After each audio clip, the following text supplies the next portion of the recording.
je commence à avoir une petite expérience des campagnes électorales. Alors, je peux vous dire qu'il y a des signes qui ne trompent pas. Je parcours la France depuis des mois maintenant, de région en région, de ville en ville et de village en village.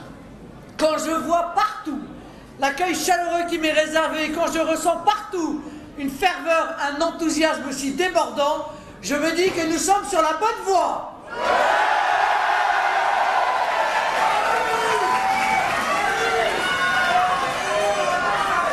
Dans cette élection,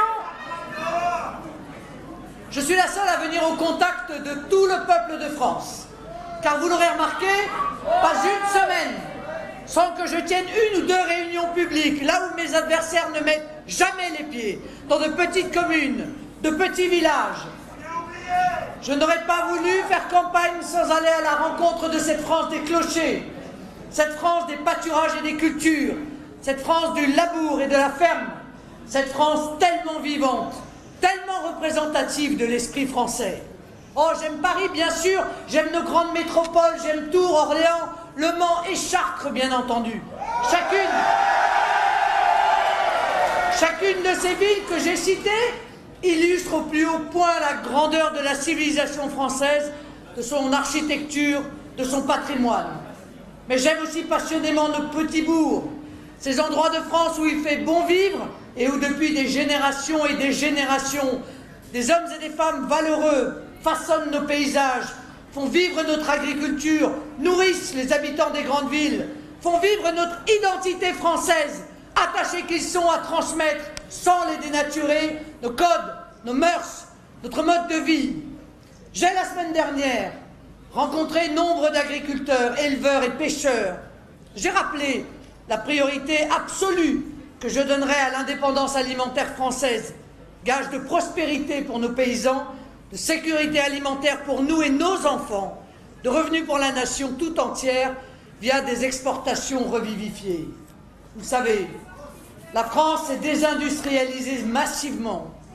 Je ne voudrais pas qu'elle perde sa puissance agricole, malheureusement entamée par des choix politiques idiots, sur lesquels je reviendrai avec fermeté et détermination. Je protégerai et je valoriserai notre modèle agricole, je l'arracherai à la froideur et la brutalité des décisions de technocrates européens pour le faire vivre de l'intelligence et du bon sens de nos propres professionnels du secteur. Je maintiendrai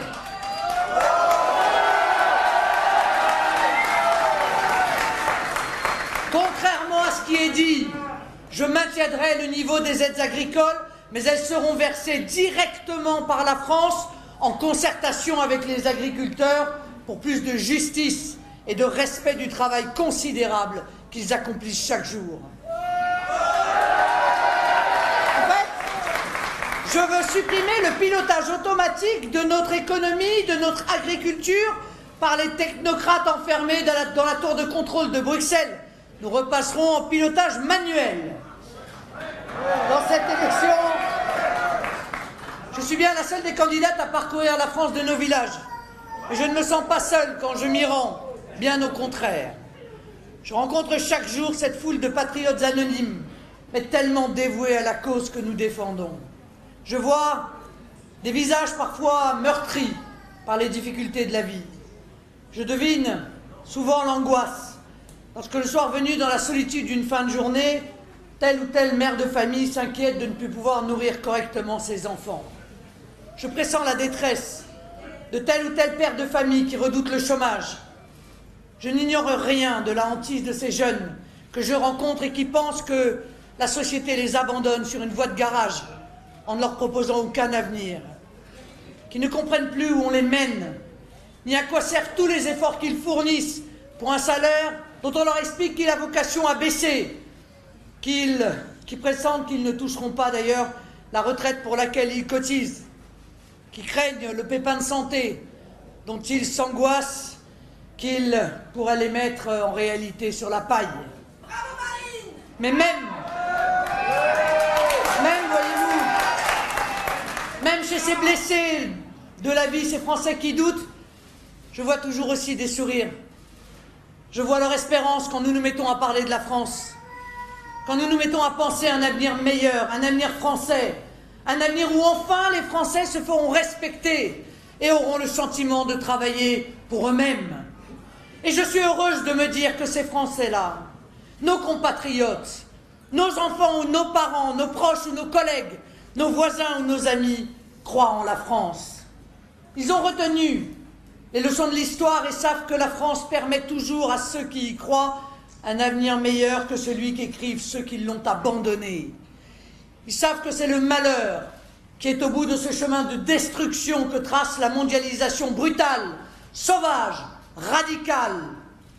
En fin de compte, je suis heureuse de voir que le patriotisme s'incarne en cette foule française, en ce peuple fier de lui-même, qui sait ce que la France veut dire et ce que l'amour de la France peut produire, qui aime la France parce qu'elle est leur.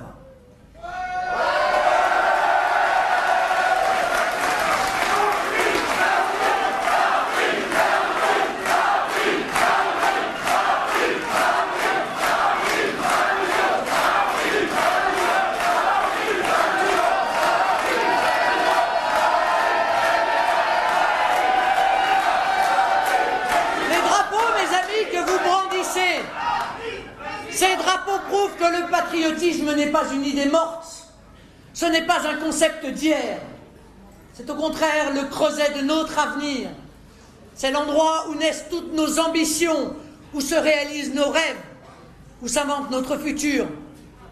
Alors quand je mesure toute l'énergie que vous mettez à aimer la France, à vouloir la défendre et la protéger, quand je vois aussi tout l'espoir que vous placez en elle, je ne peux supporter d'entendre les paroles méprisantes que l'on tient sur vous. Je ne peux plus supporter d'entendre M. Macron dire qu'il faudrait...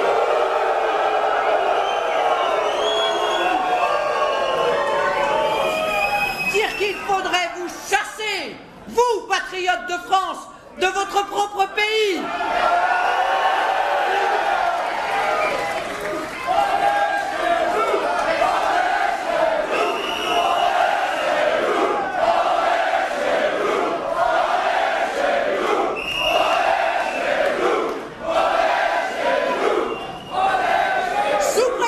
Justement que vous l'aimeriez et que vous vouliez la défendre. Mais enfin, comment a-t-on pu en arriver là? Comment M. Macron peut-il tenir de si abjects propos sur les patriotes, sur les amoureux de la France que vous êtes, que nous sommes? Comment même peut-il avoir cet objectif en parlant simplement de Français? Lui déjà qui avait insulté la France, disant qu'elle avait commis un crime contre l'humanité en Algérie, disant qu'il n'y avait pas de culture française, répétant ensuite, pour bien confirmer ses propos, qu'il n'y avait pas d'art français, propos d'ailleurs répétés encore par son soutien, M. Bayrou, pas plus tard qu'hier. Comme si le mépris de la France était à tous leur seule boussole. Le voilà qui vous menace maintenant directement. On ne parle pas ainsi aux Français, M. Macron, même s'ils ne pensent pas comme vous. On n'insulte pas ainsi la France, M. Macron. On ne traite pas ainsi les patriotes, M. Macron. Mais il a là montré son vrai visage et beaucoup de Français probablement l'auront découvert à cette occasion. Je vous le dis aussi, nous vous montrerons que notre amour est plus fort, M. Macron, que votre haine, notre amour de la France et des Français. Quant à l'insulte faite par le même à la France, c'est aussi, il faut le dire, une véritable atteinte à la mémoire de tous ceux qui ont commis le sacrifice ultime pour leur pays. La mémoire de ces millions de Français qui sont tombés sur des champs de bataille au cours de notre glorieuse histoire pour le drapeau national, pour la patrie. Alors,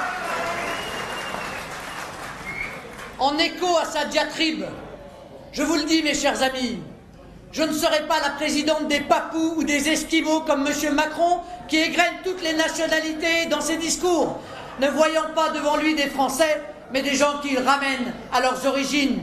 Étonnamment d'ailleurs, il a cité presque toutes les nations de l'ONU, mais pas ses vrais amis, ses amis du paradis, vous savez, le Panama, le Liechtenstein, le Qatar, l'Arabie Saoudite.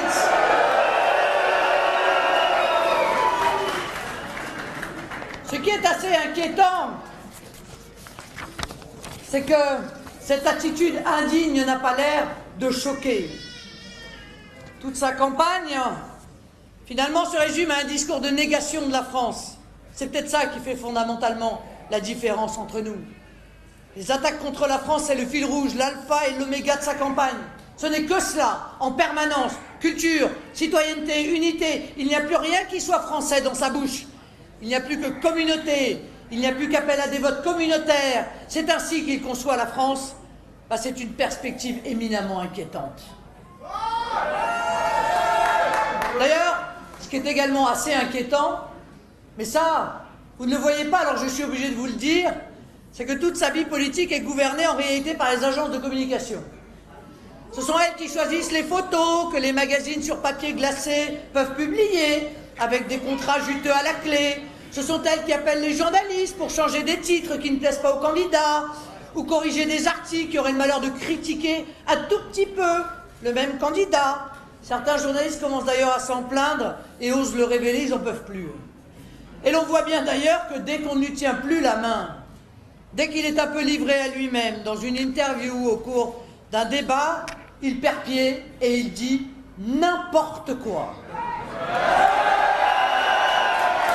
S'il n'est pas encadré, si les agences grassement payées ne sont pas là pour guider ses pas, c'est très vite la catastrophe. Il ne sait plus ce qu'il dit, il ne sait plus ce qu'il doit dire, et il en vient très vite d'ailleurs à insulter la France. Difficile et inquiétant là aussi d'imaginer ce que ça pourrait donner si par malheur il était élu au cours de discussions avec les chefs d'État ou avec des gouvernements étrangers. Mais, vous savez, quand je vise M. Macron, je vise aussi tous ceux qui le soutiennent et qui se rendent complices de cette atteinte à la France, de cette atteinte à la mémoire.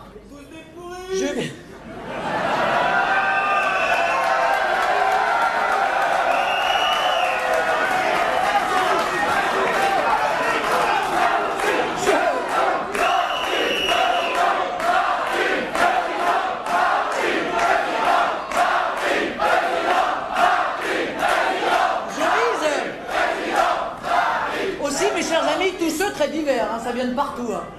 De Robert Hue à Madeleine, de Cohn-Bendit, etc. Tous ceux qui, en fait, alléchés par la perspective des négociations politiciennes qu'ils aiment tant, grisés par la perspective du partage des postes et des privilèges, se rallient à ce candidat prêt à sacrifier la France. Alors, je pense bien sûr à M. Estrosi. Hein, à toute d'ailleurs cette partie des Républicains hein, qui engage M. Fillon dans cette lutte commune avec M. Macron. Contre quoi? Contre le chômage? Non. Contre l'insécurité? Non. Ils s'en moquent. Contre moi. C'est le combat commun. Et contre d'ailleurs notre courant politique tout entier. Car, il l'avoue, tous sont en train de s'allier pour combattre ma candidature, pour combattre ce sursaut du peuple qu'ils ne supportent pas. Le système se coalise pour empêcher le peuple de reprendre le contrôle des choses. Estrosi, Fillon, Macron, tous n'ont qu'une seule obsession, m'empêcher d'accéder à l'Élysée pour vous empêcher, vous, le peuple de France, d'y faire votre retour et de reprendre les rênes de la nation.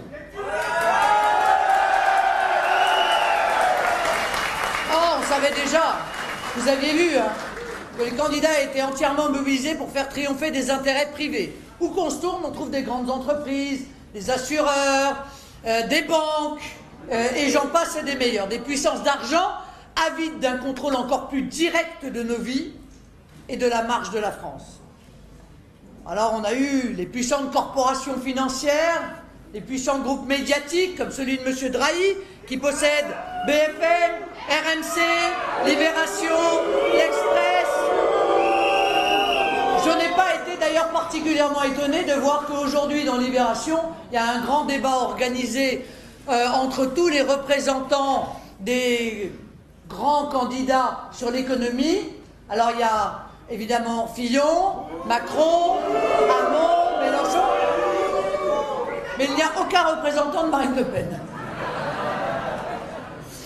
Et puis, encore une fois, ces puissantes internationales, multinationales, AXA, Servier, SFR, tout ça, ça veut s'accaparer les rouages de l'État, pas pour améliorer votre sécurité, je vous rassure, ni votre prospérité, ni votre protection sociale, vous l'imaginez bien. Ils souhaitent l'expropriation du peuple de la vie démocratique française. Voilà ce qu'ils souhaitent. En fait, ils ne rêvent que d'une chose, et ils l'admettent, contrarier le retour du peuple. Le peuple, pour eux, est un gêneur. Face aux sans-dents, comme les appelle M. Hollande, face aux sans-voix, eh bien, il y a maintenant les sans-vergognes, ceux qui ne prennent même plus la peine de se cacher pour trahir. Ils passent de l'un à l'autre, toujours sur le dos du peuple. M. Macron, que M. Fillon n'exclut pas d'intégrer à son gouvernement, est rejoint par celui qui a signé un pacte avec Benoît Hamon, Manuel Valls, avec qui Fillon entretient un dialogue constructif. L'entre-soi. Voilà, c'est la ronde, tout le monde se donne la main et ils dansent ensemble. Le problème, c'est qu'ils dansent sur le cadavre, en réalité, de l'économie, de la sécurité de la France, de la prospérité de la France, de l'identité de la France, parce que tous, ils ont une responsabilité dans la situation que vous vivez aujourd'hui. Alors pardonnez-moi, mais quand on regarde tout cela, et qu'on voit quand même que certains journalistes nous disent que le système UMPS est un mythe. Bon, moi je veux bien. Que l'UMPS n'existerait que dans notre imagination. Mais franchement, on se pose la question de savoir qu'est-ce qu'ils attendent pour avoir une candidature commune dans la jolie farandole, là. Leur seule ambition, c'est de m'abattre pour vous réduire au silence, vous. Leur programme se résume d'ailleurs à Brère, on n'y peut rien, c'est pas possible, etc. On se pose la question de savoir à quoi ils servent.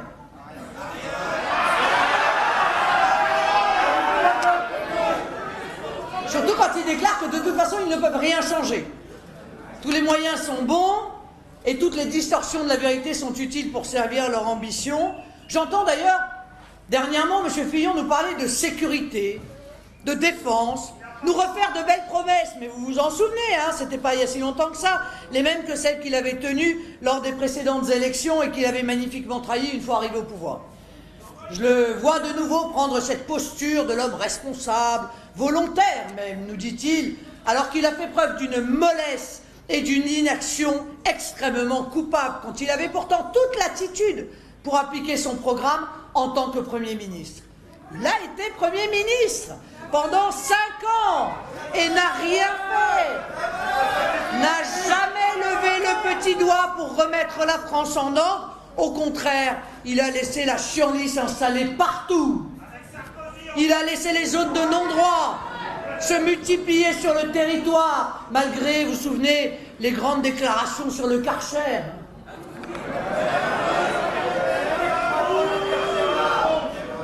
Il a laissé le communautarisme se répandre comme un poison dans la France tout entière. Il a laissé prospérer le fondamentalisme islamiste. Il a laissé germer les graines du terrorisme. Elle est là, la réalité. 12 500 postes supprimés pendant son quinquennat à Matignon. 12 500 postes de policiers et de gendarmes. 54 000 militaires en moins dans nos armées. Mais n'est-ce pas totalement irresponsable? Et il veut maintenant supprimer 500 000 fonctionnaires. Mais, chers amis, vous savez très bien ce que ça va donner. Ce sera une nouvelle saignée dans nos campagnes, où les services publics continueront à disparaître, désertifiant aussi un peu plus nos villages, nos petites villes, nos moyennes villes. Ce serait une nouvelle saignée épouvantable pour nos armées, pour nos forces de l'ordre, nos douanes, nos services de renseignement, à moins qu'il ne veuille détruire l'hôpital public, comme il veut d'ailleurs détruire la sécurité sociale. Monsieur Fillon est non seulement l'homme de l'enfumage permanent, mais il porte un projet ravageur pour notre sécurité collective à tout niveau. Il est obnubilé par l'austérité à laquelle nous oblige l'Union européenne. Après être allé prêter allégeance à Mme Merkel, il est rentré répéter en France que son objectif, en gros, c'était de saquer l'appareil d'État. Avec lui, l'État serait totalement désarmé. Il n'aurait plus aucune capacité pour nous protéger, alors même qu'il est déjà, vous le voyez bien, considérablement affaibli et ne sait pas faire face à l'immense menace terroriste. Eh bien moi je ne veux pas des décisions comptables imbéciles, imposées par Bruxelles et Berlin et mises en œuvre par le président d'un État rendu impuissant, affaiblissant encore nos forces de l'ordre, notre armée et permettant de nouveaux attentats. Je ne veux pas voir mitrailler notre jeunesse sur les terrasses des cafés. Parce qu'un président dépourvu de tout sens des responsabilités aura préféré obéir à Madame Merkel plutôt qu'investir dans notre sécurité collective et la protection de nos vies et de celles de nos enfants. Nos vies, c'est bien de cela dont il s'agit pourtant. Nos vies doivent être protégées, nos vies doivent être respectées. Nos vies ne doivent pas non plus se résumer à des parcours de misère, à des régressions sociales, parfois à des chemins de croix. Vous le savez, je suis la candidate de l'unité de la nation. Je n'aime pas diviser les Français en catégories, je laisse cela à mes adversaires, si soucieux de serrer la ceinture des plus maigres et d'organiser le gavage des plus gras. Ils aiment vous transformer en chiffres, ils aiment vous saucissonner en parts de marché, vous ramenez toujours à ce que vous coûtez et pensez à ce que vous pouvez leur rapporter. Cependant, il faut bien l'admettre, certains de nos compatriotes se sentent particulièrement oubliés pendant cette campagne. D'ailleurs, les sociologues ont bien du mal à les définir, ces Français-là. Ils vous appellent la classe moyenne. Je vais vous dire moi qui ils sont. C'est la France des honnêtes gens.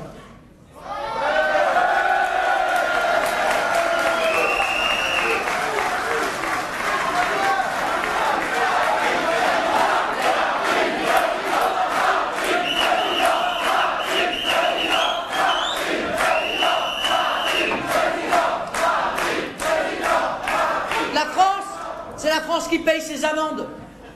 Pas assez riche pour ne pas craindre l'huissier, mais qui n'a pas d'avocat pour les faire sauter. C'est la France qui n'a pas les moyens de se payer un conseiller pour optimiser son patrimoine et profiter des niches fiscales, mais qui a des revenus suffisants pour être assujetti à toutes les hausses d'impôts décidées par les gouvernements de Fillon et par le gouvernement de M. Hollande depuis 10 ans. C'est la France qui n'est pas assez étrangère pour profiter de l'aide médicale d'État, ou pas encore assez pauvre pour bénéficier de la CMU, mais qui ne peut pas se permettre des dépassements d'honoraires ou des soins en clinique privée. Cette France-là a vu son salaire diminuer avec la mutuelle obligatoire et les médicaments déremboursés les uns après les autres, ou la suppression de la défiscalisation des heures supplémentaires. C'est la France qui préfère réinscrire ses enfants dans le public, mais qui voit le niveau se dégrader et se résigne à payer, encore payer, pour les placer dans des institutions privées. C'est la France qui se serre la ceinture, se prive pour tenter de payer les études de ses enfants, mais ne bénéficiera jamais d'une bourse ou d'une aide quelconque.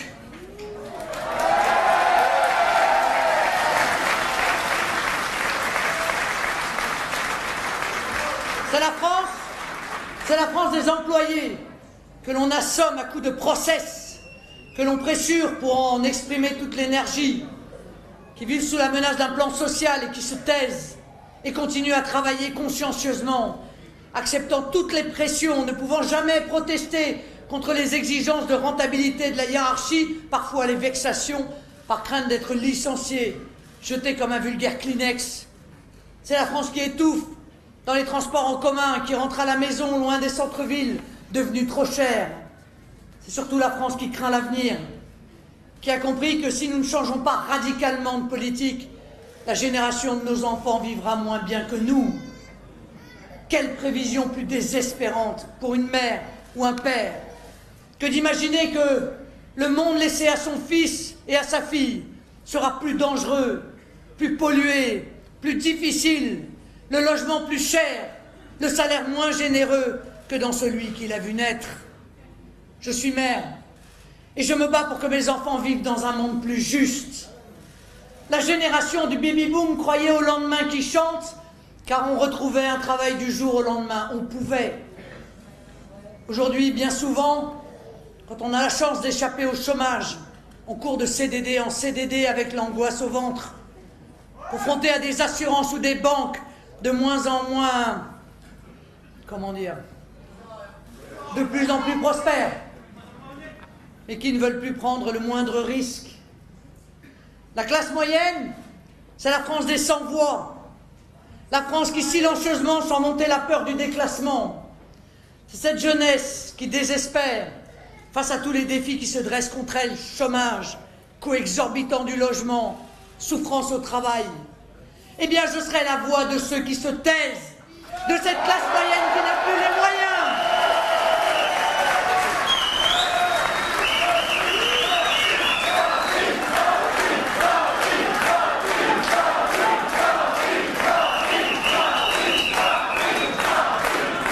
Mais surtout, mes amis, je serai la présidente du retour de la volonté politique, car nos institutions sont encore fortes.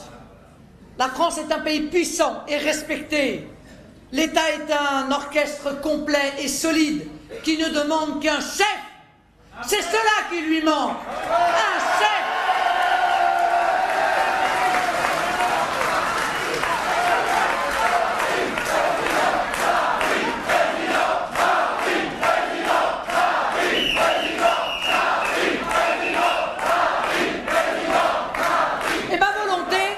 C'est que vous ne soyez pas les éternels perdants de la fiscalité, les bonnes poires qui payent l'addition de ceux qui ont gaspillé les finances publiques depuis 30 ans. Je vais donc diminuer l'impôt sur le revenu de 10% sur les 3 premières tranches. Cela représente près d'1 mois d'impôt en moins sur une année.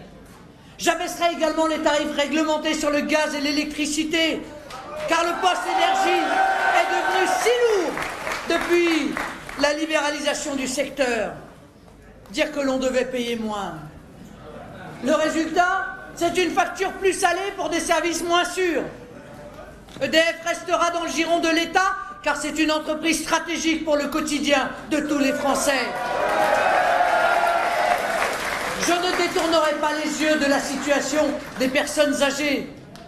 Pour elles, je revaloriserai le minimum vieillesse de 20%. C'est la moindre des choses. Et j'augmenterai aussi l'allocation adulte handicapé, parce que ce n'est que justice pour nos compatriotes en situation de handicap dont personne ne parle jamais.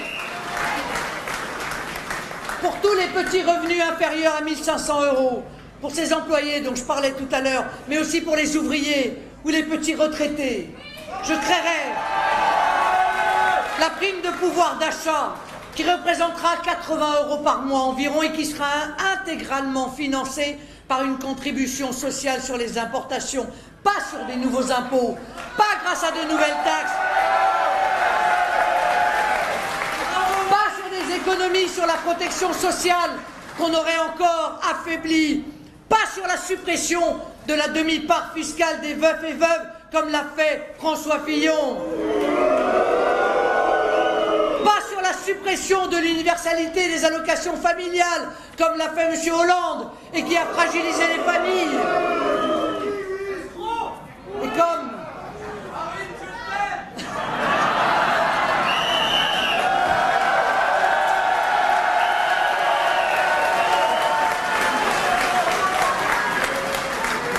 Et comme je sais bien, mes chers amis, que dans bien des familles, le soutien aux jeunes générations se fait par les plus anciens, souvent les grands-parents. Eh bien, je vais faciliter les donations. Les grands-parents qui ont la chance d'avoir de l'épargne pourront ainsi donner jusqu'à 50 000 € à leurs petits-enfants sans taxation tous les 5 ans. Et les parents, 100 000 € à leurs enfants également tous les 5 ans. Ça aussi, ça permet évidemment la solidarité entre les générations. Mais ma volonté, évidemment, c'est la justice pour les classes moyennes. C'est aussi de penser à ceux qui, par leur métier, se consacrent au service public et qui méritent que l'État tienne compte de leur investissement.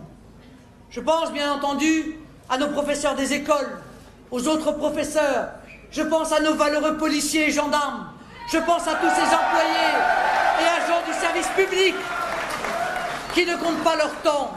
Quel scandale de se dire que les petites rémunérations dans la fonction publique ait autant stagné ces dernières années. Je récompenserai le travail de ces agents dévoués en revalorisant enfin le point d'indice qui sert de base à leur rémunération. Il est bloqué depuis 2010 quasiment.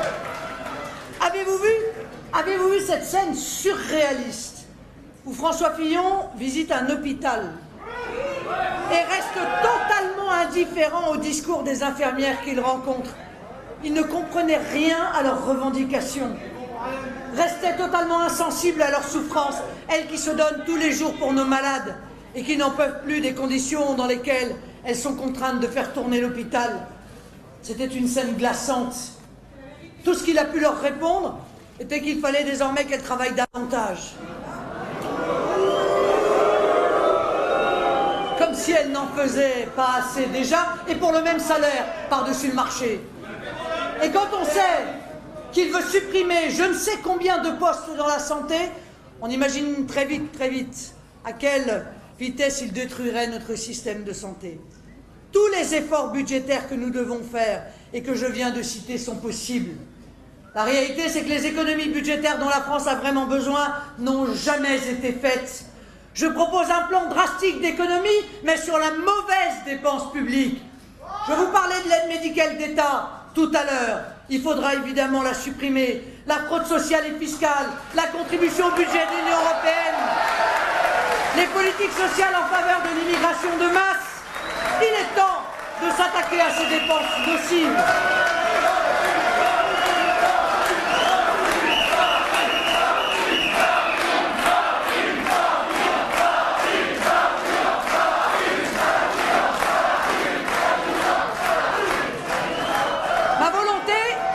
C'est aussi que la protection de votre santé ne soit plus un sujet d'inquiétude. J'encadrerai les complémentaires santé pour qu'elles ne gaspillent pas votre argent en frais de gestion. Je ferai pression sur les laboratoires pour qu'ils entament la vente à l'unité des médicaments et je multiplierai la part des génériques. La lutte contre la fraude en matière de santé sera, je vous le dis, sans merci sous ma présidence. Et bien entendu, avec moi, jamais un clandestin sera mieux pris en charge qu'un Français.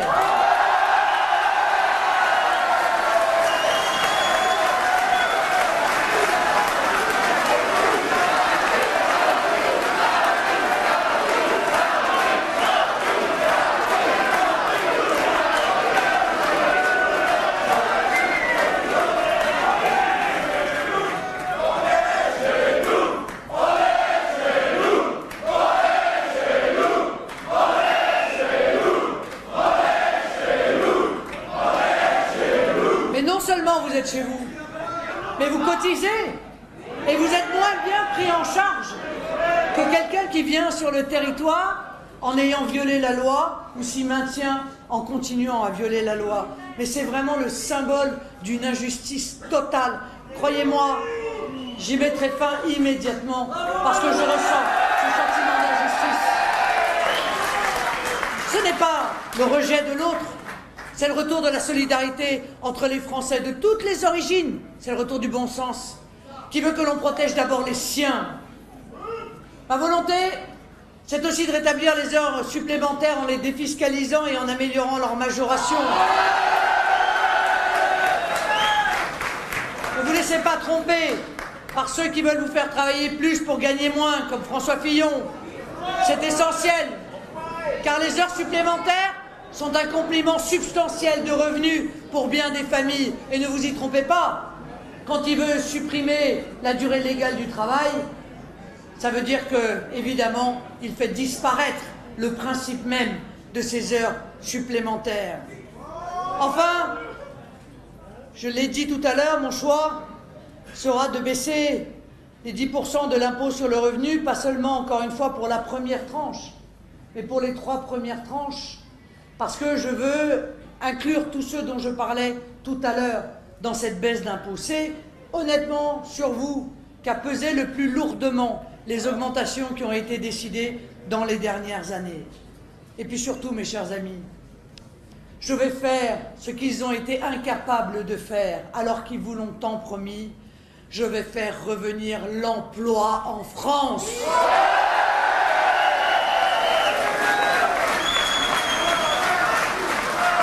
Le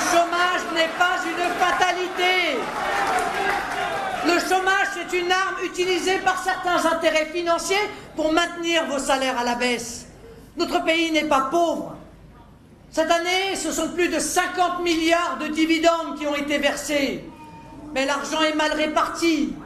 Je veux que les aides soient enfin réorientées vers notre économie pour retrouver une industrie et fixer l'innovation sur notre territoire. Je veux que les salariés prennent davantage de place dans l'actionnariat de leur entreprise. Je veux développer la participation aux bénéfices pour que chacun retrouve l'envie de réussir en sachant que cette réussite profite à nos familles, à notre pays et pas à des fonds vautours. Ne vous contentez pas des miettes qu'ils vous donnent. Vous avez peut-être entendu parler de cette théorie du ruissellement. Ils vous font croire que si vous les laissez délocaliser, licencier, optimiser leurs capitaux, alors peut-être certains d'entre vous pourront profiter des profits qui débordent et que vous pourrez, en vous courbant bien, récupérer quelques éclaboussures, ramasser les restes.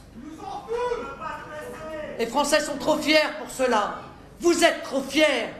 Les descendants des bâtisseurs de la cathédrale de Chartres sont trop fiers pour accepter cela.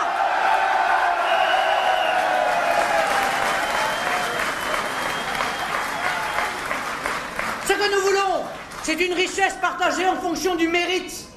Ce sont des entreprises qui grandissent par leur travail et leur innovation, et non parce qu'elles sont biberonnées par des parlementaires indélicats endormis par les lobbyistes.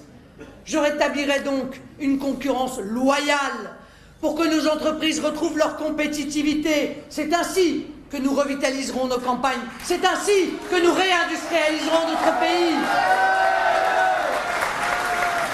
Après tout, cette bonne ville de la Bazoche a vu naître M. Philippe, l'inventeur des montres à remontoir, cofondateur de la fameuse marque Patek Philippe. Alors, vous voyez, l'innovation, elle est partout. Pourquoi ne serait-elle pas demain, à nouveau, une terre d'innovation, en accueillant dans ce coin du Perche proche de Paris et à l'immobilier encore modéré des espaces de coworking et un pôle de recherche? Mais pour cela, il faudrait que vous soyez mieux reliés par le rail. Depuis combien de décennies vous font-ils miroiter une gare TGV à Courtalin?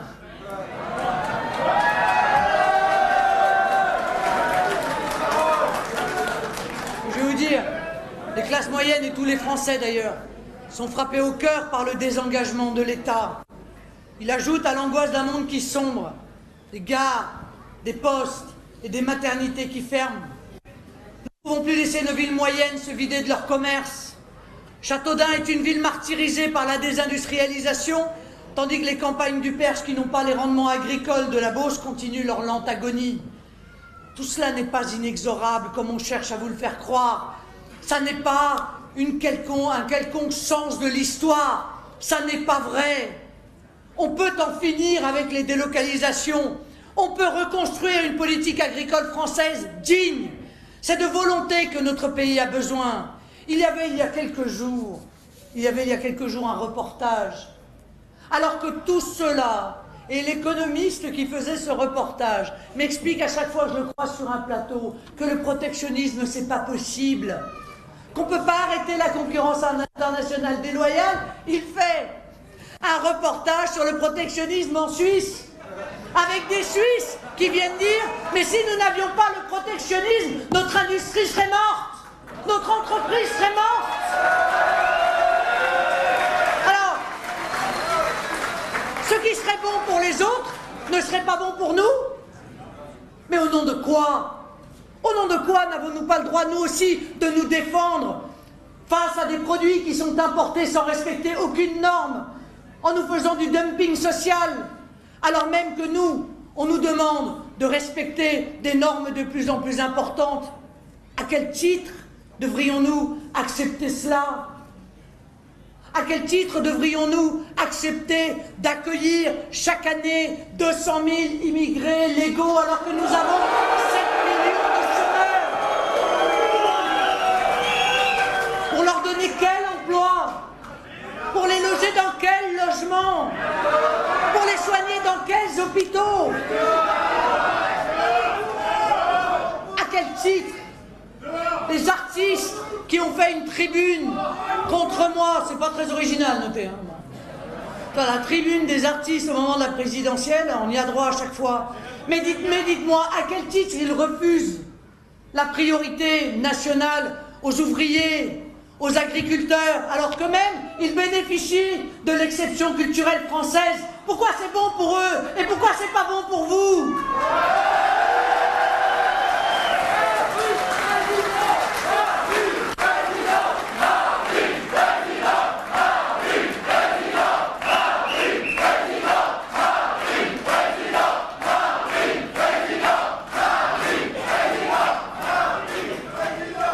C'est de volonté et d'espoir dont a besoin notre pays.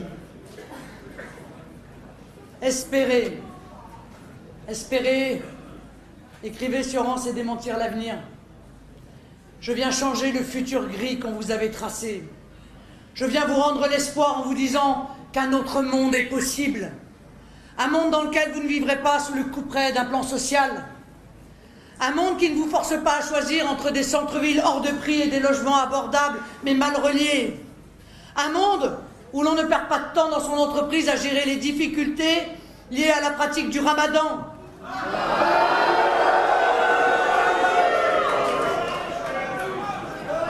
Un monde où la garde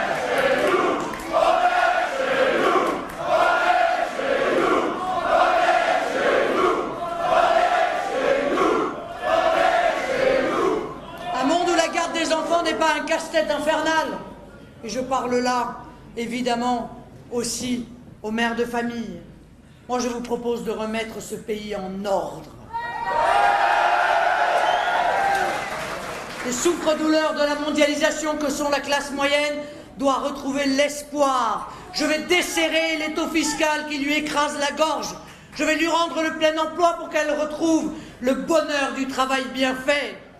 Emmanuel Macron veut chasser les patriotes du pays. Eh bien moi, ce que je veux chasser, c'est le chômage. Voilà la différence entre ceux qui ne se battent que pour garder leur siège et ceux qui espèrent en la France. Mais il n'y a pas que le chômage que je veux chasser. Il y a aussi ce terrible problème de l'insécurité qui lui aussi touche prioritairement les classes moyennes. Oh, tout va bien, hein. Pour ceux qui ont la chance d'habiter dans des quartiers sécurisés, tout va encore mieux pour ceux qui ont les moyens de se payer des services de gardiennage ou encore de sécurité privée. Mais pour les autres, mais pour la grande majorité, cambriolage, braquage de commerçants, agressions gratuites dans la rue, vol, insultes, harcèlement. Ces phénomènes ne sont plus réservés aux grandes villes ou aux banlieues, mais touchent désormais tout le territoire. Ville moyenne ou petite, village compris. Nos parents auraient-ils pu imaginer que des villages dans la campagne suppriment en cascade leurs fêtes de peur de bandes de voyous qui viennent tout y casser? Et c'est pourtant chaque année de plus en plus de villages qui renoncent à ces moments festifs à cause des voyous. Nos parents auraient-ils imaginé que nous connaîtrions un jour cette crainte qui anime aujourd'hui tant de pères, tant de mères, celle de manquer un instant à la surveillance de ses enfants ou encore de les laisser ne serait-ce que quelques minutes seuls jouer dehors sans craindre pour leur sécurité, de regarder sa montre quand ils font des trajets en transport en commun. Je rétablirai les effectifs de police et de gendarmerie au niveau où ils doivent être, avec le recrutement de 15 000 agents sur le mandat. La justice en terminera avec sa culture du laxisme insupportable. Et oui, ce sera la tolérance zéro.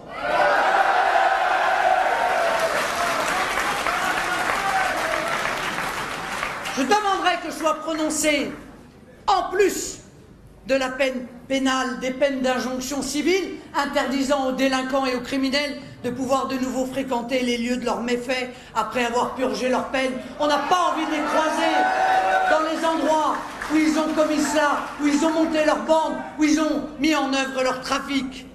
L'État devrait être intraitable dans la lutte contre toute forme de communautarisme, car ne nous cachons pas derrière notre petit doigt.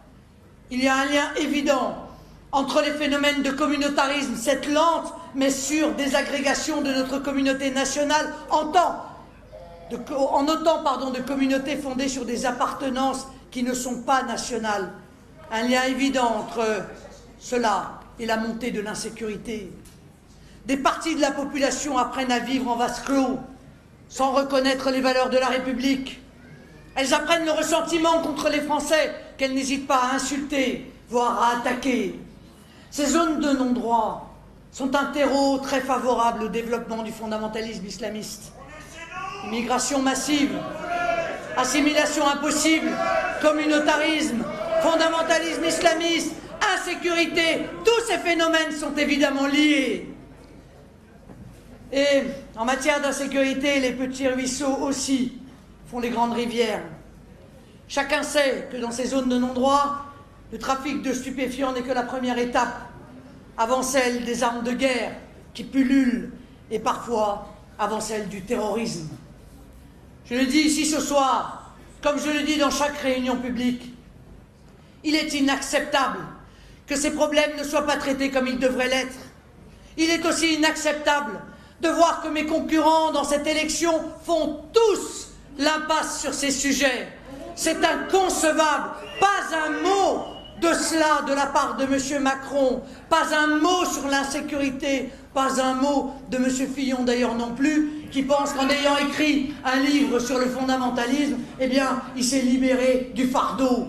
Peut-être pour faire oublier qu'il a été encore une fois le Premier ministre à inaugurer une mosquée avec une petite fille de 6 ans voilée à ses côtés. Oh, je sais qu'il n'aime pas que l'on rappelle cela. Eh bien, je le rappellerai en toute occasion, parce que ça en dit long. Ça en dit long sur la sincérité de ces candidats. Personne ne veut en parler, eh bien moi j'en parle, de l'insécurité. Et je leur ai dit ici, je mettrai à genoux le fondamentalisme islamiste. Je ne demanderai jamais aux Français de s'habituer aux attaques terroristes ou de les supporter pour des raisons budgétaires. Je ne leur demanderai jamais de s'habituer non plus à l'existence de zones de non-droit. Et je prévois dans mon projet des mesures fortes pour les remettre dans la République, ces zones de non-droit. Nous arrêterons ces 5000 chefs de bande identifiés par le ministère de l'Intérieur.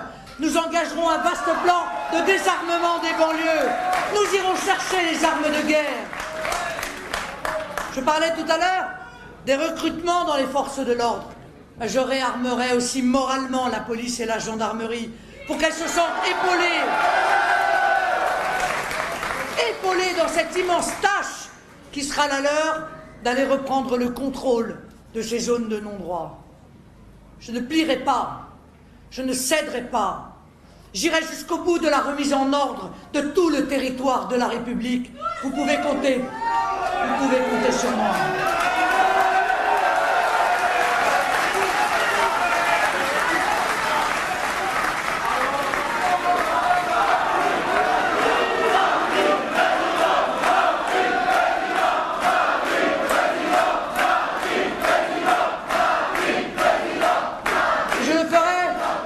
Forte de votre soutien, forte de votre confiance.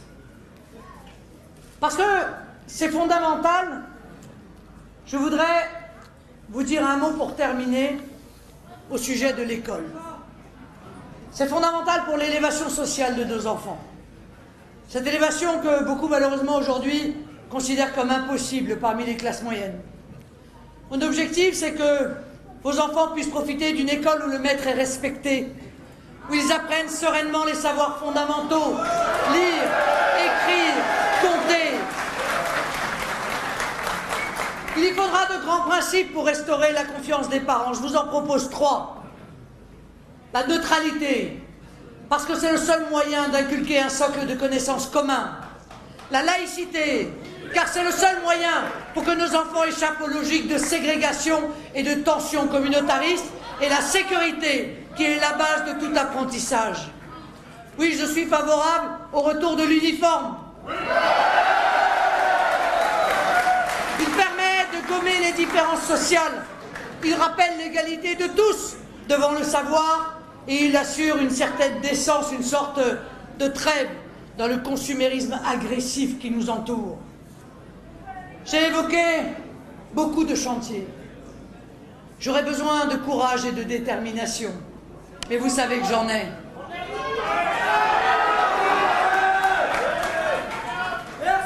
Et surtout, je ne serai pas seul. Parce qu'au-delà de la présidence de la République, au-delà du gouvernement, au-delà des services de l'État et de nos collectivités, il y a le peuple de France. Il y a ce peuple qui, quand il se mettra debout, et c'est maintenant, sera capable de tout renverser, de déplacer des montagnes. Je déterminerai la politique de la nation, mais je le ferai avec vous, avec le peuple de France tout entier. Par la proportionnelle, par le référendum, y compris d'initiative populaire, que je veux mettre en œuvre. Je me nourrirai de toute son énergie et je compterai sur la volonté de chacun. Surtout, je respecterai la volonté du peuple français. Car dans notre République française, le seul souverain, c'est le peuple tout entier. C'est aussi le sens de mon slogan de campagne, au nom du peuple, de tout le peuple, rien sans lui, rien contre lui. Alors oui, je serai la présidente de tous les Français. Cette victoire possible, c'est vous qui la rendrez réelle. Mobilisez partout autour de vous. Rien n'est impossible à nous, Français, encore moins de rétablir la France dans sa puissance et notre peuple dans ses droits. Vive le peuple, vive la République, vive la France!